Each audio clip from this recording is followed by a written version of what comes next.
by a friend of mine. Her name is Taio. She couldn't make it here today, but I will read her speech for her to amplify her voice because her voice will not be silenced.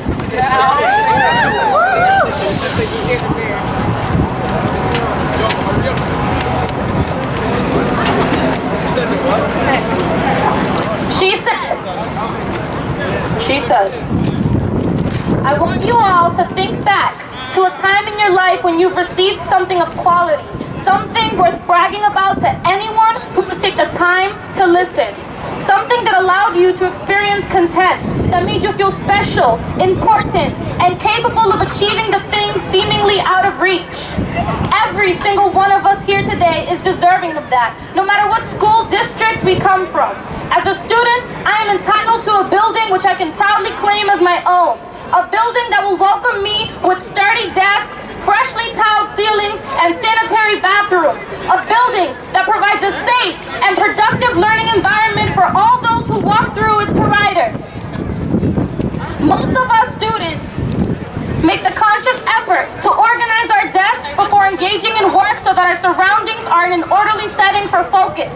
This same concept applies to our schools. If not equipped with an adequate environment, students will not be in the mindset to reach their highest potential. A crumbling school building is not fit to uplift our minds and encourage us to work hard. In fact, it sends the message that our education is not important. If we want our students to succeed, Rhode Island must invest in renovating our crumbling school buildings and creating healthy spaces where education is seen as important and valued.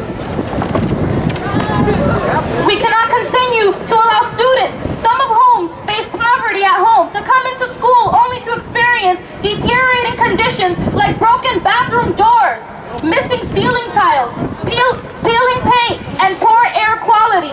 And on top of that, overcrowded classrooms.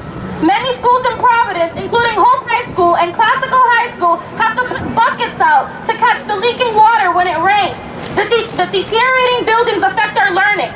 Just the other day, PSU members at Central High School reported that mold in several classrooms forced teachers and students to be moved around to different spaces during the day. Every so often, old water pipes break and cause flooding in the hallways. These are not conditions to train our future leaders.